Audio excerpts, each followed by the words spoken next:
आज हम press conference करने जा रहे हैं, कुछ हमने कामयाबियां जो हासिल की हैं उसके बारे में।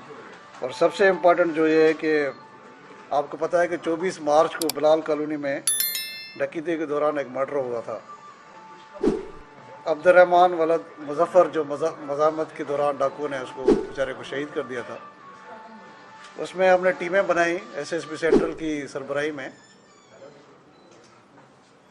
और उन्होंने बड़ी तंदही से काम करके मुलजमों तक पहुँचे। और कल सुबह को जो अर्ली इन द मॉर्निंग जो इनकाउंटर हुआ, उसमें वो जो डाकू था, अभी इसकी शनाख्त अफजाल नाम के साथ हो गई है, वो मारा गया है। और उसका जो साथी है उसामा, वो शदीद हालत ज़ख्मी हालत में पकड़ा गया है। अब ये जो अफजाल है, इसके पहले भी 13 से ज़्यादा इसके ऊपर मुकदमा थे और एक हार्डन क्रिमिनल था, और उसने डकैती की मज़ामत के दौरान उस बच्चे को शहीद कर दिया था। तो वो आज इनकाउंटर में मारा गया है। इसके अलावा ये तो एक इम्पॉर्टेंट मैंने आपको बताया कि बड़ा ही सेंसेशन, और क्योंकि हमारा सब का फोकस ये है कि जो डकैती के दौरान जो बेचारे शहीद हो रहे हैं, लोग मर रहे हैं, उनके खिलाफ हम सख्त से सख्त कार्रवाई करें, उनके ऊपर पहुँचें, उनके घरों पे जाएं, और जो इन तरह के वाक़यात में मुलव्वस हैं उनको कैफरे किरदार तक पहुँचा सकें हम लोग। तो ये एक बड़ी कामयाबी थी जिसको हमारी सबकी ख्वाहिश थी कि आपके साथ हम शेयर करें। इसके अलावा डिस्ट्रिक्ट वेस्ट में भी एक बहुत बड़ा गैंग पकड़ा गया है, जो 8 रुकनी गैंग है, और उन मुलजमों के नाम भी हम आपको प्रेस रिलीज़ के हम थोड़ी देर में दे देते हैं। एक मोहम्मद अकरम उसका नाम है, जैन है, मोहम्मद शहरियार है, माविया है, मिराज है, और एक शाह हुसैन है। और इनसे भी काफ़ी ज़्यादा मोबाइल फ़ोन्स भी रिकवर हुई हैं। और अब हम ये भी जानने की कोशिश करें कि इनके पास हथियार कहाँ से आ रहे हैं। इसके अलावा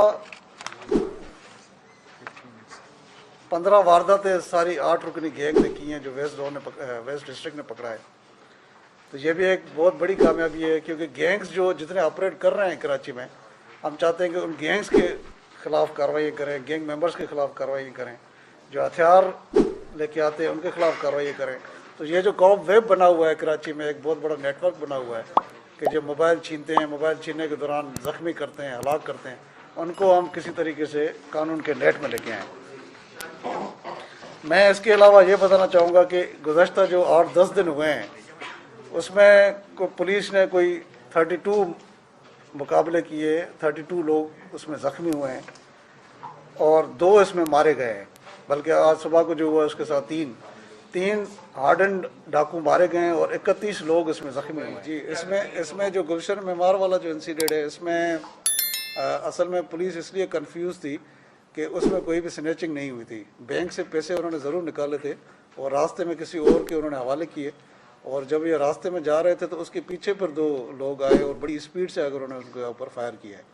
तो अभी और उसकी जो FIR है वो भी 302 में हुई है, डकैती मज़ामत में नहीं हुई, क्योंकि मज़ामत उनसे किसी ने भी नहीं की थी और उनके शीशे भी बिल्कुल काले थे, और जो मकतूल है उसके पास भी पिस्टल था। तो ये देखने की कोशिश ये करेंगे ये टारगेट के लिए तो नहीं। सबसे पहले तो ये है कि CCTV उसकी हमें मिली और वो वहाँ पे मोटरसाइकिलें में छोड़ के गए थे अपनी, उनसे भी हम वहाँ तक पहुँचे हैं। और भी हमने टेक्निकल इश्यूज़ हमने इसमें इस्तेमाल किए हैं, लेकिन मेन 2 एविडेंसेस थी, क्योंकि जो बच्चा था वो उनसे बिल्कुल ही काफ़ी उसने मज़ामत की थी उनके साथ, और वो अपनी मोटरसाइकिल भी वहाँ पे छोड़ के गए थे। तो उन चीज़ों से फिर हम आगे वो एक तो चौधरी तुफैल बहाल नहीं हुआ, वो सस्पेंड ही हो चुका था, उसको हमने सस्पेंड कर दिया था। अब मसला असल में ये है कि जो पॉलिटिकल लीडरशिप है और जो पुलिस लीडरशिप है, हम सारे इस पर मुतफिक हैं, और आप सिविल सोसाइटी भी और मीडिया के दोस्त भी। हम यही चाहते हैं कि किसी भी हालत में ये जो डकैती के दौरान ज़ख्मी हो रहे हैं या अनफॉर्चुनेटली किसी की जान जा रही है, उसको किसी भी हालत में रोका जाए, क्योंकि एक SHO की रिस्पॉन्सिबिलिटी सबसे ज़्यादा SHO की रिस्पॉन्सिबिलिटी है। और हम ये भी कोशिश कर रहे हैं कि SHOs को ये मैसेज जाना चाहिए कि वो बराए करम इसको बहुत ही सीरियस लें, और प्रोविंशियल गवर्नमेंट का ये जो एक्शन है वो भी इसी डायरेक्शन में है कि वो उसको सीरियस लें, ताकि हम इसको किसी भी हालत में इसको रोक सकें, इसको कम कर सकें, इसको ख़त्म कर सकें। इतने भी अब आप गिरफ्तार कर रहे हैं, क्योंकि बीच में ये प्रैक्टिस नहीं थी कि इंट्रोगेशन उनकी की जाए। हम इंट्रोगेशन टीमें हमने बनाई हुई हैं, SIOs और DSP उसकी डेली इंट्रोगेशन कर रहे हैं। मेरे पास इंट्रोगेशन टीम वो आ रही हैं, हम ये देखने की कोशिश करें कि हथियार कहाँ से आ रहा है, किस जगह से इनको मिल रहा है, तो इसकी हम करके आपको बिल्कुल इसके बारे में ब्रीफ करेंगे। देखिए, ये तो क्रिमिनल जस्टिस सिस्टम की जो कमज़ोरियाँ हैं, इस पर तो हम किसी जगह किसी अलग मौके पे हम इसके ऊपर डिस्कशन करेंगे, लेकिन इन्वेस्टिगेशन में भी खामियां हैं और बदकिस्मती से प्रोसिक्यूशन में भी खामियां हैं, जिसकी वजह से ये लोग बार बार आ रहे हैं। बार बार हमारी जो रिसर्च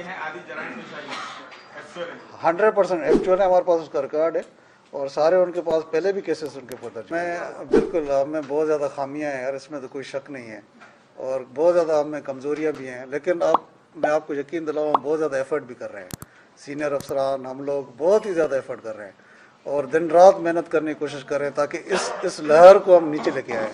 ये जो बदकिस्मती से जो लहर चल पड़ी है और ये जो आपने सही निशानदेही की है, ये जो गोलियां मार रहे हैं नौजवान बच्चे हैं, तो हमारी पूरी कोशिश है कि इनको किसी तरीके से, मुझे पूरा यकीन है अपने ऊपर भी, अपनी फोर्स के ऊपर भी और आप दोस्तों के ऊपर भी, कि हम इस जो नासूर है इसको ख़त्म करने में कामयाब होंगे।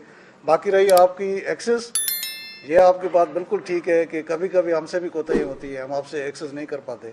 हालांकि मुझे पता है कि कराची मीडिया जो है हमेशा पुलिस की जो सपोर्ट करती रही है। यार, ये तो स्ट्रीट क्राइम में आपने दहशतगर्दी में भी हमारा साथ दिया है, और जो कराची जिस वक्त बहुत ज़्यादा जल रहा था, 20-20 लाशें हम उठा रहे थे, उस वक्त भी आप लोगों ने हमारा साथ दिया है। और मैं अपने अफसरान को भी कहूँगा कि जो भी इंफॉर्मेशन हो आपके साथ शेयर करें, और आपके साथ जितना कोऑर्डिनेशन है उतना ज़्यादा। 15 कॉल्स के हिसाब से मोर देन 20 to 25% हमारा रेशो कम हुआ है, लेकिन अनफॉर्चुनेटली जो चाह रहे हैं वो ये है कि डकैती के दौरान, मज़ामत के दौरान कत्ल ना हो, तो उसके लिए आप दुआ करें, हम पूरी एफर्ट करें। डिस्कशंस हैं, कुछ कहते हैं कि ये ठीक है, कुछ कहते हैं ठीक नहीं है। क्या समझते हैं अपना? या मेरे नज़दीक तो यह है कि SHO को टाइम बिल्कुल देना चाहिए, और SHO क्योंकि बड़ा इम्पोर्टेंट हमारा अफसर होता है, उसको बड़ा टाइम देना चाहिए, लेकिन एक्स्ट्रा ऑर्डनरी हालात में फिर एक्स्ट्रा ऑर्डनरी इक़दाम भी उठाने पड़ते हैं। तो बहरहाल इसके ऊपर हम सोचेंगे भी सही, और कोशिश करेंगे कि जो एक ये इंस्टीट्यूशन है SHO का, उसको और हम मजबूत कर सकें। एक और सपोर्ट होगी हमारे लिए, क्योंकि SHO के जितने रिसोर्सेज होते हैं, जो इन्फॉर्मेशन होती है, वो तो किसी की भी नहीं होती, लेकिन SIO जब आएगा इस फील्ड में हमारे साथ, तो मुझे लगता है कि उससे भी हमें बहुत ज़्यादा सपोर्ट मिलेगी। अब देखें, AVCC है या IVLC है, उसको भी सपोर्ट लोकल पुलिस ही कर रही होती है, SHOs ही कर रहे होते हैं, तो मेरे ख्याल में वो एक अच्छी सपोर्ट होगी हमारी।